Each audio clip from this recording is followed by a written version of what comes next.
si Dieu détruit tout le monde sur la terre, Dieu lui-même devient un menteur. Pourquoi? Parce que quand il a fait l'homme, il a béni l'homme.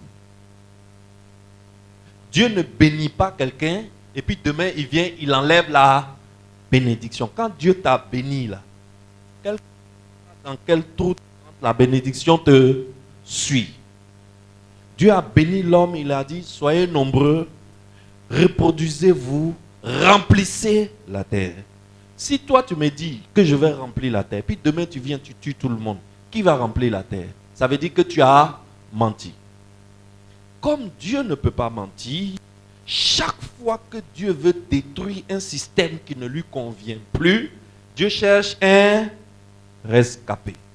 C'est-à-dire une, deux ou trois personnes qui, eux, ne seront pas détruits, qu'il va mettre à côté. Quand il va finir de détruire les autres, il va ramener ceux-là pour continuer à se reproduire, pour que son plan qu'il a dit, remplissez la terre, soit accompli. Voilà pourquoi, au temps de Enoch, la méchanceté était partout sur la terre, mais Dieu ne pouvait pas détruire tout le monde sans sauver au moins une famille. Maintenant, comment Dieu va trouver une famille? Tout le monde est méchant. Tout le monde a péché. Tout le monde est sur le même pied d'égalité quand il s'agit de notre nature pécheresse. Qui Dieu va prendre? Qui Dieu va laisser? Dieu observe les hommes et il cherche quelque chose. Il cherche quelque chose. Adam est passé. Dieu a sauté Adam parce que Adam n'est pas rentré dans sa mission. Caïn et Abel, Dieu les a sautés. Seth, Dieu a sauté Seth. Dieu continue de chercher. Les hommes se multiplient. Dieu cherche, les hommes se multiplient. Et puis, qu'est-ce qui se passe? À la 7e génération après Adam, Dieu découvre un homme. Cet homme-là, il est aussi pécheur. Ce n'est pas un homme parfait. Lui aussi, il est méchant. Mais à la différence des autres, il a quelque chose qui intéresse Dieu. Malgré qu'il est méchant, il y a quelque chose en lui que Dieu a vu qui peut passer. Qu'est-ce que Dieu cherche? Dieu cherche un homme qui, malgré qu'il soit pécheur, malgré qu'il soit méchant, croit que Dieu existe et que Dieu récompense toujours ceux qui le cherchent. Alors, Dieu a trouvé cet homme. Cet homme, c'est Enoch. Dis après moi, Enoch. Dieu a trouvé un homme qui s'appelle Enoch. C'est la 7e génération après Adam. Dieu a trouvé Enoch. Et Dieu annonce son projet à Enoch. Enoch, je vais détruire ce monde-là dans lequel tu es. Mais, toi, je ne vais pas te détruire. Parce que tu as quelque chose qui m'arrange. Sauf, je vais te donner une mission. Avant que je ne détruise le monde, va vers eux. Dis-leur que voici mon projet. Je vais exterminer les méchants. Je ne veux pas que les gens meurent. Donc, si un méchant se détourne de sa voie et qu'il devient comme toi, lui aussi deviendra un rescapé. Enoch s'en va. Enoch commence d'abord cette affaire d'annoncer le jugement au monde. Il commence d'abord dans sa propre famille. Ensuite, il va annoncer au monde. Dans le monde, il n'a personne qui l'écoute. Par contre, son fils, Methousalem, l'écoute. Enoch a un fils qui s'appelle Methousalem. Enoch lui dit, il existe au ciel un Dieu. C'est lui qui est le créateur de toutes choses, mon fils. Ce Dieu-là, c'est un Dieu juste. Ça veut dire que ce Dieu-là, si tu le cherches, il se montrera à toi. si tu manifestes de la foi en lui, il saura récompenser ta foi. Mathusalem dit, ah bon? Enoch lui dit, ce que je suis en train de te dire là, ne l'oublie jamais. Dieu dit il va détruire ce monde. Il ne m'a pas dit quand il va détruire. Il ne m'a pas dit s'il va détruire ce monde de mon vivant ou bien s'il va détruire ce monde quand je serai mort. Sache une chose, que je sois vivant ou que je sois mort, ne laisse jamais la robe de ce Dieu. Mathusalem entend. Et il dit, très bien. Lui aussi rentre dans le projet de Dieu. Désormais, Mathusalem se joint à son papa Enoch pour faire quoi? Pour aller chercher des rescapés. N'oublie jamais, chaque fois que Dieu a un jugement contre ce monde, il cherche toujours des rescapés. Et Mathusalem devient un rescapé, comme son papa Enoch. Mathusalem va faire un enfant. Son enfant s'appelle Lémec. La même chose que son papa Enoch dit, Mathusalem aussi fait quoi? Il transmet à son fils Lémec. Plus tard, Lémec aussi va faire un enfant. Son enfant s'appelle Noé. La même chose que Dieu a dit à Enoch, Enoch a transmis à Mathusalem, Mathusalem a transmis à Lémec, Lémec aussi va faire quoi? Lémec aussi transmet à son fils Noé. Et nous savons tous que c'est au temps de Noé maintenant que le jugement dont Dieu parlait est arrivé. Lorsque tu lis Genèse chapitre 5, on te parle d'Enoch. 6, on te parle, en Genèse 5, on te parle d'Enoch. En Genèse 6, on te parle de Noé. Attention, tu vas croire que lorsque Dieu a décidé de faire son jugement, c'est pendant la vie de Noé. Non, c'est longtemps avant Noé. Mais Dieu est un Dieu patient. Quand Dieu dit, je vais vous juger, il vous laisse le temps de trouver des rescapés. Voilà comment Enoch a enseigné Methusela. Methusela a enseigné Lémec. Lémec a inculqué la foi à Noé. Excellence, sache que quand Dieu a une vision, la vision de Dieu est plus grande qu'un homme. La vision de Dieu est plus grande que toi.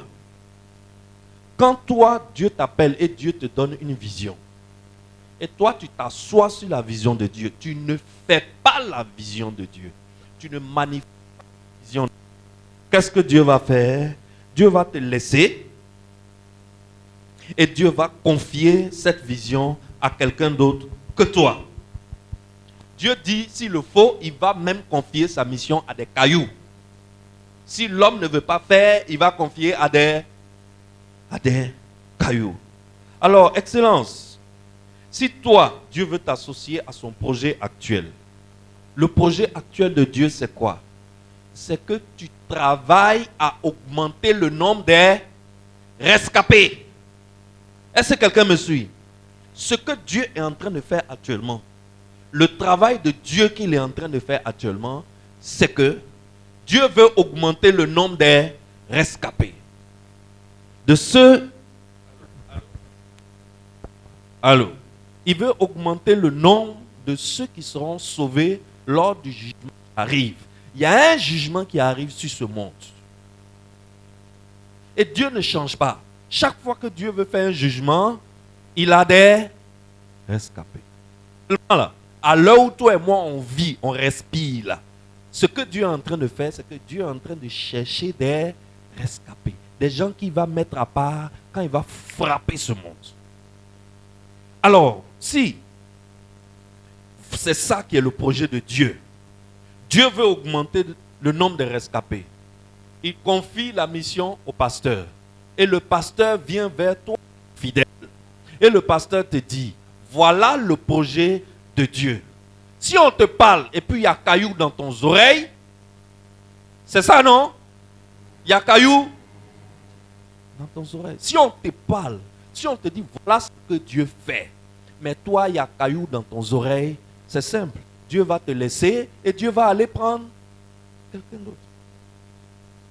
Depuis que Dieu a parlé à ton pasteur, et Dieu a dit à ton pasteur, l'église là, ce n'est pas un endroit où on vient s'asseoir pour faire culte. L'église est un endroit où on vient pour être formé, pour partir faire cellule. Cellule, c'est quoi? Cellule, ça veut dire, tu prends 2 ou 3 hommes qui ne connaissent pas Christ, qui sont dans ton entourage. Je ne dis pas d'aller prendre des frères Assemblée de Dieu. Toi, tu es destiné, lui, il est Assemblée de Dieu. Tu t'en vas lui dire quoi? Il a déjà le salut. Je te dis, va chercher des gens qui ne connaissent pas encore Christ. 2. On n'a pas dit beaucoup. 2. Si tu as eu 3 aussi, c'est bon. Prends-les. Une fois par semaine, fais-les asseoir. Ce que je suis en train de t'enseigner dimanche, qu'est-ce que tu fais? Tu prends un peu dedans. Toi aussi, tu leur enseignes. Quand tu finis de leur enseigner et qu'ils ont compris, tu pries pour eux. Tu pries pour leur maladie. Tu pries pour leur travail. Tu pries pour leurs affaires. Tu pries pour leur famille. Ils cherchent le mariage. Prie pour eux. Demande au Saint-Esprit de leur donner le mariage. Tu sais ce qui va se passer? Là où l'évangile est annoncé, il y a une puissance qui se dégage. La puissance qui se trouve dans la parole que tu donnes là, ça va faire quelque chose dans la vie de la personne que Dieu seul peut faire. À partir de ce moment, quand la personne te regarde là, il ne te voit plus comme avant. Désormais, quand il te voit comme un envoyé de Dieu dans sa vie. Et il se sent redevable à toi. C'est à toi maintenant de lui enseigner que ce n'est pas à toi qui doit être redevable, mais qui doit être redevable à qui? À Christ qui est mort pour nous à la croix. Sans le sang qui a coulé à la croix, toi et moi, on ne pouvait pas entendre ce message-là. On ne mérite pas d'entendre ce qu'on est en train d'entendre là. Normalement, avec notre nature, si on entend un message comme ça, nous on prend feu, on meurt sur place. Mais c'est parce qu'il y a le sang de Jésus-Christ qui a coulé pour les hommes. C'est pour cela qu'on peut s'asseoir, entendre, et puis il faut écouter. Depuis que je dis ça, combien de personnes sont allées faire leur cellule? Si je demande ici, je vais avoir 1 ou 2. Ça veut dire que dans la plupart des oreilles d'entre vous, il y a quoi? Il y a caillou. Il y a caillou dans vos oreilles. Excellence, église là, c'est pas s'habiller pour faire que dimanche. Je vais te répéter ça toute ma vie jusqu'à ce que je quitte sur cette terre. Quand on dit une église là, une église n'est pas un endroit où on vient s'asseoir chaque dimanche pour dire Alléluia, Amen. On chante, on danse, on tombe en transe, on tombe. Le pasteur souffle dans le micro. Et puis les gens tombent. Et puis on applaudit, on dit il y a Saint-Esprit. Onction. Hé, mon ami, c'est pas église. Ça là, c'est pas église, c'est spectacle. C'est pour prendre l'argent qui est dans ta poche. Une église là, c'est un endroit où se réunissent des rescapés. Des gens que Dieu a mis à part. Des gens que le jugement ne va pas frapper. Mais les rescapés là, Dieu leur donne toujours une mission. On n'est pas rescapé puis on s'assoit. Non. On n'est pas rescapé puis on s'assoit. Enoch s'est pas assis. Il a travaillé jusqu'à... Il a gagné au moins son fils. Methousalem. Methousalem ne s'est pas assis. Il a travaillé jusqu'à... Il a gagné son fils. Les mecs ne s'est pas assis. Il a travaillé jusqu'à... Il a gagné son fils. Noé. C'est au temps de Noé maintenant que le jugement là est venu. Vrai. Alors pourquoi toi tu es un rescapé et on te parle et il y a caillou dans ton oreille? De faire quoi pour enlever le caillou qui est dans ton oreille? Mon ami, va chercher 2 personnes. Pourquoi ça dure comme ça? Va chercher 2 personnes. Ce que je t'enseigne dimanche là, toi aussi, il faut leur... Est-ce que tu as besoin d'être un docteur en théologie pour dire à quelqu'un que sans le sang de Jésus, aucun homme ne peut apparaître devant Dieu? Tu as besoin d'un doctorat pour dire ça? Tu as besoin d'une formation pastorale pour dire ça à quelqu'un? Dis-lui et puis tu vas voir ce qui la puissance. Tu sais, dès que tu ouvres la bouche et tu commences à dire à quelqu'un, toi et moi là, on est pécheurs. On n'a pas droit de citer devant la présence de Dieu. Mais chaque fois qu'un pécheur veut quand même apparaître devant la présence de Dieu, il doit présenter une vie. S'il présente une vie, Dieu peut le regarder. La vie que Dieu nous demande de présenter, c'est la vie de son Fils bien-aimé. Quand Dieu voit le sang de son Fils là, sa colère s'apaise. Et la personne qui est derrière le sang là, il regarde. Il dit, ah c'est ma fille Sarah. Ouh, la petite fille potelée là. D'accord, elle veut quoi? Il ouvre ses oreilles. Il ouvre ses yeux. Il localise la personne et il commence à communiquer avec la personne. Chaque fois que tu dis ça à quelqu'un, tu as annoncé l'évangile. Partout où l'évangile est annoncé, il y a une puissance derrière. C'est la puissance qui fait tomber les gens. Ce n'est pas en soufflant dans le micro qu'on fait tomber quelqu'un. C'est la puissance de l'évangile qui prend le cœur d'un homme, qui prend la vie d'un homme, qui change la vie d'un homme. C'est la puissance de l'évangile qui fait qu'un garçon comme Serge, ce qu'il était avant et ce qu'il est aujourd'hui, c'est le jour et la nuit. Parce qu'il a laissé le message de l'évangile rentrer dans son cœur. Et il a décidé que lui aussi, il veut paraître dans la présence du Dieu très haut. Alors, il a pris le sang de Jésus, il s'est caché derrière le sang de Jésus et il est apparu devant Dieu. Dieu l'a accepté et il est devenu ce qu'il est aujourd'hui. Va dire ça à quelqu'un. Est-ce que c'est compliqué? Est-ce que c'est compliqué? Cherche 2 personnes qui n'ont jamais entendu ça. Annonce-leur. Il y a des gens qui te disent qu'ils sont chrétiens, mais quelque part, quand tu vois leur vie, on sent que leur vie là, il n'y a pas de transformation. Ok, si tu vois la vie de quelqu'un et que tu vois qu'il n'y a aucune transformation dans la vie de quelqu'un, apporte-lui l'évangile. C'est l'évangile qui transforme la vie d'un homme. Ce n'est pas bouche sucrée d'un pasteur qui transforme la vie d'un homme. C'est pour cela que nos églises sont remplies de gens qui ont une double vie. Dimanche, saint, sapé comme tout paille, assis à l'église. Mais il faut attendre dimanche, il est 14 heures. L'autre là, l'autre personne là, il réapparaît. Et il barra jusqu'à samedi soir. Dimanche matin, quand il se réveille. Pourquoi? Parce que les pasteurs pensent que c'est leur bouche sucrée qui va transformer la vie d'un homme. Non, ça ne peut pas transformer. La puissance de la transformation ne se trouve que dans le message de l'évangile. L'évangile, c'est 3 choses. Dieu devenu homme, incarné sur la terre comme un homme. Cet homme est mort à la croix. C'est la rédemption. Il est mort à la croix, mais il n'est pas resté dans le tombeau. Le 3e jour, il a été ressuscité. C'est la résurrection. Quand tu donnes un message comme ça à quelqu'un, quelque chose se passe. Je te parle de quelque chose. Les féticheurs, les sorciers, là, leur puissance, là, ça est où? Dans leur bouche.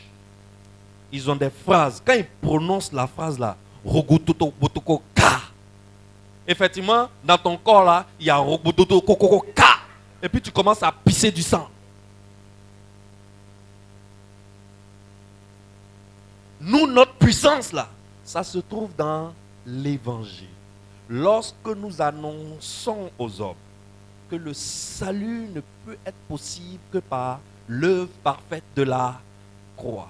Et que comme Dieu t'a pardonné, viens parmi les rescapés. On a annoncé l'évangile. Quelque chose se passe.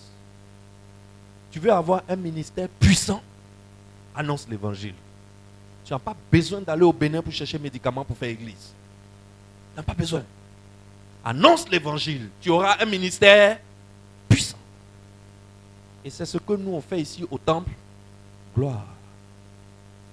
Alors, vous qui êtes assis, vous êtes des rescapés. Le jugement va venir, ça ne va pas vous toucher. Dites-moi Amen. Dites-moi un bon Amen.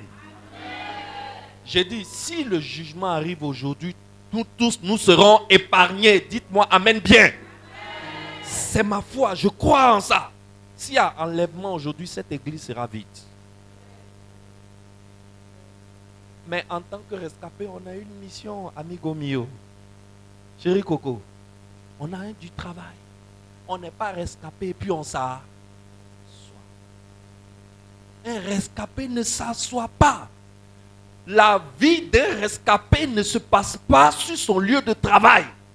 Tu ne peux pas passer 10 heures de temps par jour à chercher l'argent pour manger sans t'intéresser à la mission de Dieu. Tu n'auras jamais l'argent. Même si on te donne milliards, ça va disparaître. Tu ne feras jamais rien de bon avec. Parce que l'alliance sur laquelle tu te tiens, vous savez que chaque homme se tient sur une alliance. Vous savez ça? Dans le monde spirituel, chaque homme a son alliance. L'alliance sur laquelle toi tu te tiens là, dans l'alliance là, tu as une mission en fait. Tu ne veux pas faire la mission. Comment tu veux que l'autre là, il n'a qu'à faire sa part? Fais la mission. Fais la mission. Pourquoi? Où est ta cellule? Pourquoi tu n'as pas encore de cellule? Tu attends quoi? Tu attends que je t'impose les mains? Tu attends que je verse huile sur toi pour à partir d'aujourd'hui, tu es prédicateur de l'évangile? Non, pas besoin. Qui a versé huile sur Enoch? Qui a versé huile sur Métouchéla? Non. Quand il a reçu le message, il est parti transmettre le message. Excellence, je suis en train de te parler de quelque chose. Si on ne fait pas attention, on va devenir comme les autres églises qui existaient et puis on est né là. Mais si c'est pour devenir comme les autres églises qui existaient et puis on est né, pourquoi on est né alors? On allait tout simplement aller dans les autres églises. Pourquoi le révérend Georges Amoakon a reçu la vision de la maison de la destinée? Il a reçu la vision de la maison de la destinée pour réveiller la mission de Dieu dans le cœur des hommes. Les hommes se sont assis sur la vision de Dieu. Et Dieu a choisi un homme pour venir leur rappeler qu'on ne s'assoit pas sur la mission de Dieu. On ne s'assoit pas sur le projet de Dieu. Excellence, nous n'allons pas durer au chant aujourd'hui. Parce qu'on doit danser un peu avant de partir, n'est-ce pas? C'est notre jour de danse. Je veux te dire une chose. La vraie église, c'est un endroit où les gens sortent pour aller vers ceux qui ne sont pas rescapés. Ici, là, tout le monde est déjà rescapé. La vraie église, c'est celle-là qui sort pour aller chercher ceux qui ne sont pas encore rescapés. Et il les amène parmi les rescapés. La vraie église, c'est un endroit où le pasteur s'assure que ses assistants enseignent et encadrent les chefs de famille. Que les chefs de famille enseignent et encadrent les chefs de réseau. Que les chefs de réseau s'assurent et enseignent et encadrent leurs membres. Et que le membre, très rapidement, quitte son état de quelqu'un qui est venu s'asseoir pour écouter, pour devenir quelqu'un qui se lève pour partir. Partir faire quoi? Partir chercher à son tour. C'est pour cela que quand Enoch a entendu le projet de Dieu, il l'a transmis à Métouchéla. Métouchéla, quand il l'a entendu, il n'est pas venu rester à l'église pendant 3 ans au même poste. Voici Nadège qui est responsable du groupe musical de la destinée. Aujourd'hui, elle est mariée. Pendant ce temps, Kadi devient responsable du groupe musical de la destinée. Dans une église qui veut aller de l'avant, Kadi reste à son poste. Nadège là, on l'emmène en mission. Acclamez pour le Seigneur. Nadège ne peut pas faire 3 ans au poste de responsable de groupe musical. Ou alors, si Nadège doit rester au poste de responsable de groupe musical, ce qui doit se passer, c'est qu'elle a formé quelqu'un qui, au bout de 3 ans, est prêt. Et on l'envoie avec Adia, par exemple. On dit, on veut créer une église à Promogib. La même chose qu'on fait ici, on va faire ça à Promogib. Donc, on envoie Adia à Promogib. Quand on envoie Adia à Promogib, là, on lui donne Nadège. On dit, va avec elle. De toute façon, elle a créé un groupe musical ici, elle a dirigé pendant 2 ans. Qu'elle fasse la même chose là-bas. Ou alors, la personne qu'elle a formée va faire ça là-bas. Pendant que Nadège est ici, elle continue de former. L'église doit tourner.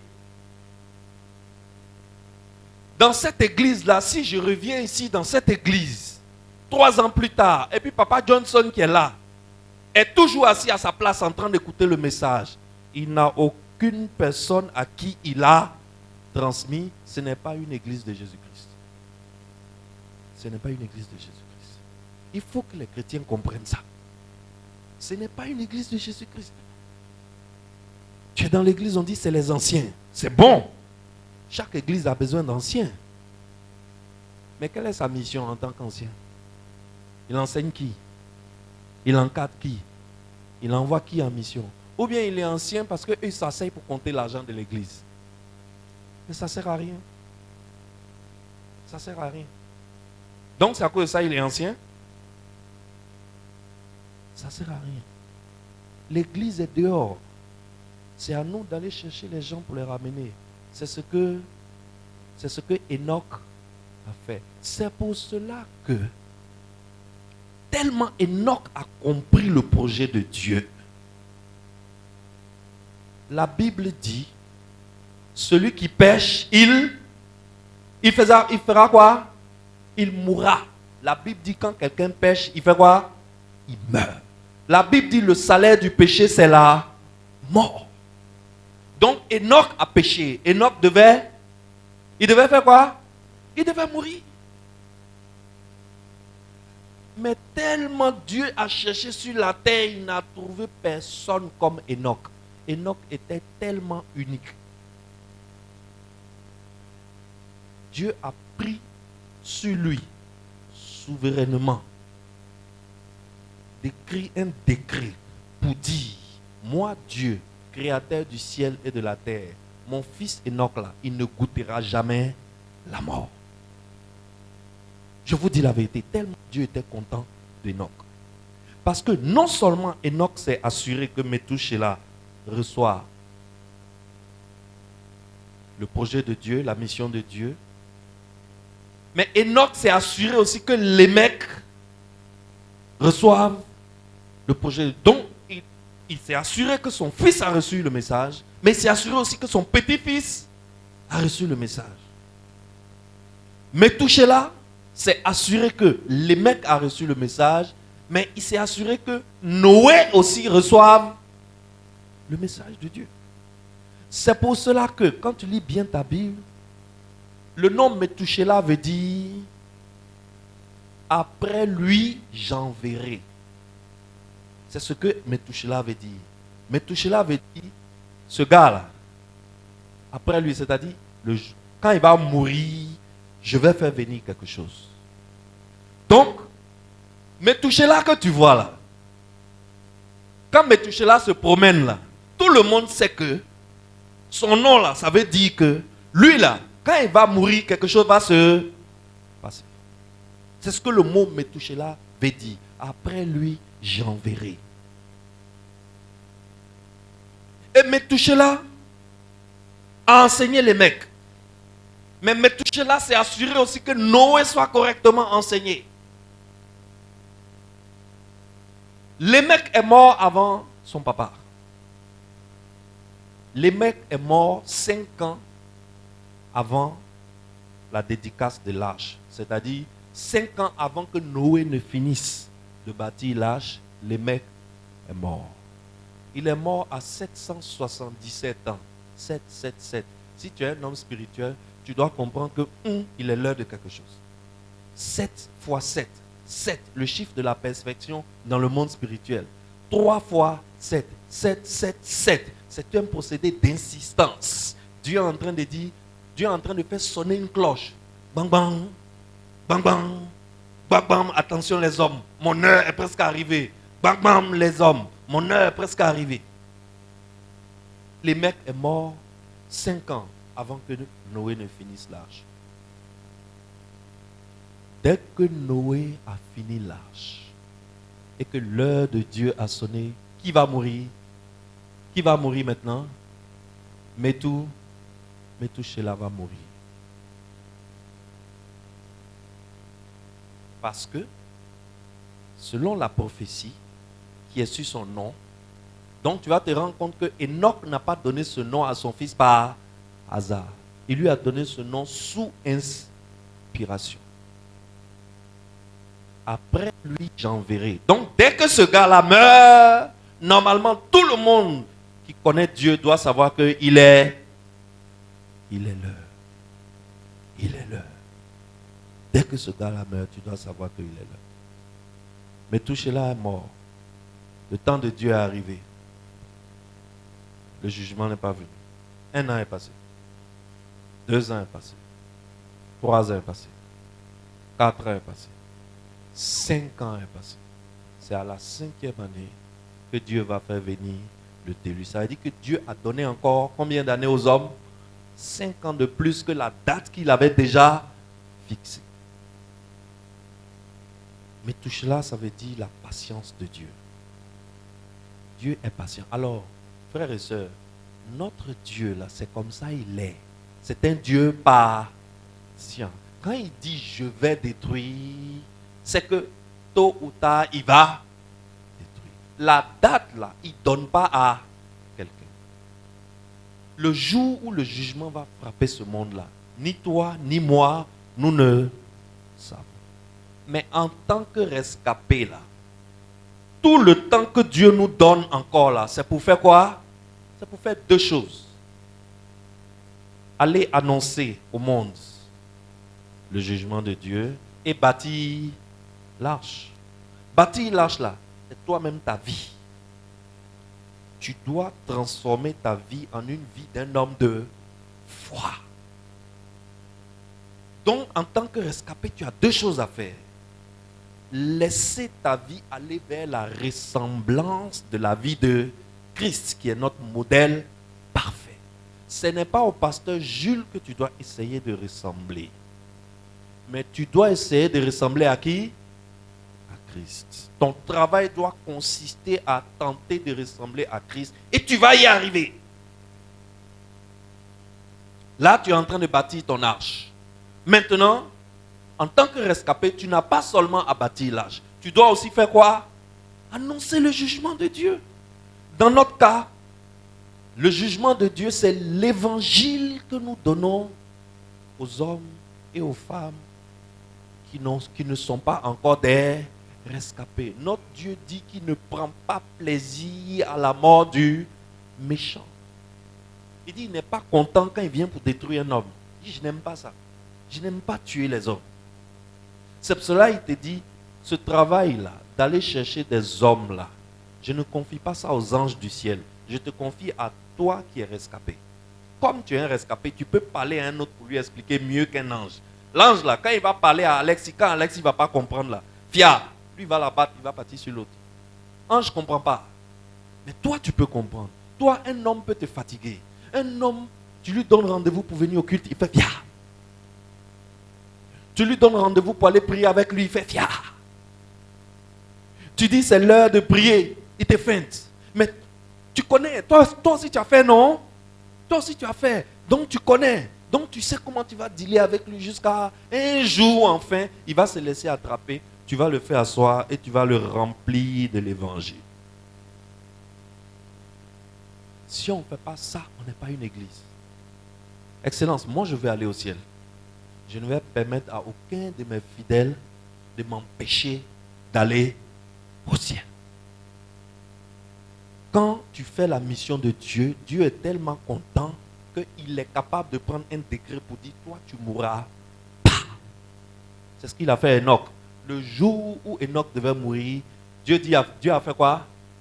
Dieu l'a enlevé parmi les hommes. Personne n'a jamais vu la mort d'Enoch. Dieu l'a pris, Dieu l'a envoyé au ciel directement, sans qu'il goûte à la mort. Ça veut dire que Enoch n'a jamais payé le prix du péché. Dieu lui a donné sans qu'il meure. Pourquoi? Parce que Enoch a compris la mission d'un rescapé. Et pendant 1000 ans, voici un homme, son fils, son petit-fils, son arrière-petit-fils, qui marche main dans la main avec Dieu dans une vie de foi. Combien de générations, toi, tu peux influencer pour Dieu? Enoch a influencé Methushalem. Enoch a influencé les mecs. Methushalem a adoré le Dieu d'Enoch. Les mecs a adoré le Dieu d'Enoch. Noé a adoré le Dieu d'Enoch. Combien de générations, toi, tu peux influencer dans ta famille? Comment ça se fait que tu es à l'église? Tes enfants ne sont pas assis à côté de toi en train d'écouter la parole de Dieu. Quand on te demande, tu dis non, moi chez moi à la maison c'est la démocratie. Chacun fait ce qu'il veut. Mais tu n'as rien compris. Dieu va te détruire 10 fois. Toi, il va te détruire, il va te ramener, il va te détruire, il va te ramener, il va te détruire, il va te ramener, il va te détruire, il va te ramener. Tu n'as rien compris. Ce n'est pas une affaire de démocratie. Ce n'est pas une affaire de chacun fait ce qu'il veut. C'est une affaire de marche de la foi. La foi, là, ça se transmet à des générations. Les générations auxquelles tu transmets la foi, là, ça peut être des générations biologiques, c'est-à-dire des enfants que toi-même tu as mis au monde, ou bien des générations spirituelles, c'est-à-dire des gens à qui tu as enseigné Jésus et qui sont devenus tes enfants spirituels. Moi, je suis venu ici avec Jacques. J'ai parlé de Jésus-Christ à Jacques. Jacques aujourd'hui est devenu pasteur. Jacques a parlé de Jésus-Christ à Régis. Régis aujourd'hui est en formation, en train de devenir un balèze pasteur qui va vous étonner dans cette église. Régis, dans pas longtemps, va nous envoyer quelqu'un ici. Ça va faire 4 générations. Celui que Régis va envoyer là, Régis va lui dire, ce que je suis en train de t'enseigner là, ce n'est pas pour toi seul. Sors, va chercher quelqu'un. Et ce travail va continuer jusqu'à la 1000e personne. Et on recommence tant qu'on a le souffle de vie. C'est ça qu'on appelle église. C'est ça là on appelle église. C'est ça on dit je vais à l'église. C'est ça on appelle église. Tout le reste là c'est du folklore mes amis. Église ce n'est pas chercher à louer une belle salle, acheter une grosse sono, mettre beaucoup de climatiseurs et puis venir chaque dimanche matin annoncer des messages de bien-être. Hein? Comment faire pour que l'homme soit à l'aise? Annoncer. Hey, le service de Dieu, ce n'est pas bien-être de l'homme, c'est bien-être de Dieu. Il faut mettre ça dans ta tête. Marcher avec Dieu, c'est chercher le bien-être de Dieu. Ce n'est pas chercher le bien-être de l'homme. Heureusement, Dieu a caché le bien-être de l'homme dans le bien-être de Dieu. Chaque homme qui cherche le bien-être de Dieu retrouve lui-même son propre bien-être. Donc, on ne peut pas enseigner le bien-être aux hommes en dehors de Jésus-Christ. Tout enseignement qui s'intéresse au bien-être des hommes en dehors de l'évangile est mensonge. Pur mensonge. Pure sagesse humaine. Ça aura toujours ses limites. Toujours. Le seul bien-être de l'homme se trouve caché dans le bien-être de Dieu. L'homme qui cherche le bien-être de Dieu cherche lui-même son propre bien-être. Et aujourd'hui, Dieu a un projet. Dieu cherche des rescapés. Et il t'a confié cette mission, toi en tant que membre de l'église. Et le pasteur n'arrête pas de te marteler. Mais Satan a mis caillou dans ton oreille. Satan a mis caillou dans ton oreille. Et aujourd'hui, j'ai décidé de faire sauter caillou qui est dans ton oreille. Dis-moi, ça a sauté. Au nom puissant de Jésus, que le caillou qui est dans ton oreille tombe maintenant. Alléluia. Excellent, c'est ça que nous sommes venus faire sur la terre des hommes. On n'est pas venu pour courir au plateau, pour chercher 1 milliard pour remplir notre compte en banque, pour manger jusqu'à ça a fini, et puis on va aller chercher encore pour remplir, on va manger jusqu'à ça a fini. C'est pas ça notre travail sur la terre. C'est pas ça notre travail sur la terre. Malheureusement, les hommes ont mis les choses à l'envers. C'est chercher milliards au plateau là qui est devenu plus important dans nos vies que la mission de Dieu. On est des malades mentaux. On est des fous qui se promènent dans la ville. Et on est étonné que rien ne va. Ça va aller quand? Si le propriétaire, le créateur de toutes choses ne trouve pas son bien-être, toi tu vas trouver. Il faut chercher. Va chercher. Et il y a des gens dans ce monde qui accumulent beaucoup d'argent, qui ont beaucoup de milliards, mais va t'asseoir à côté d'eux un peu. Il faut vivre dans leur intimité un peu. Quelques minutes, quelques secondes, quelques heures. Et tu vas voir qu'ils sont malheureux. Comme des chiens. Malheureux. Comme un chien sans propriétaire. Il a tous ces milliards. Il y a une petite maladie qui le tracasse. Milliards là n'a pas solution de cette maladie-là. Il a tous ces milliards. Le soir, il n'y a personne pour dormir dans son lit qu'il aime vraiment. Chaque femme qui est là n'est là que pour quelques billets de banque. Parce qu'elle sait que c'est mort à elle, lui. Elle est venue prendre pour elle. Et elle se retrouve seule, malgré les milliards. Regardez comment Mobutu Sese Seko Kokobeko Wazabanga est mort. Alléluia. C'est quel milliard Mobutu Sese Seko n'a pas mangé dans ce monde? Combien de milliards? Faut me dire. C'est combien d'argent toi tu cherches? L'argent que tu cherches là, ça ne peut jamais dépasser pour Mobutu.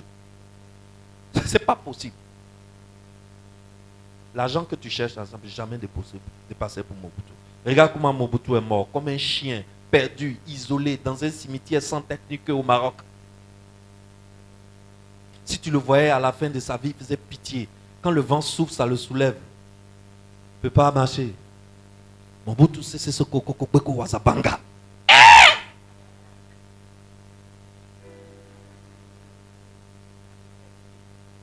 Non. Les gars, cherchons Dieu. Les gars, mes amis, caillou qui est dans nos oreilles là, ça n'a qu'à sortir. Faisons la mission de Dieu. On va gagner notre bien-être. Acclamez pour le Seigneur. Alléluia. Acclame bien.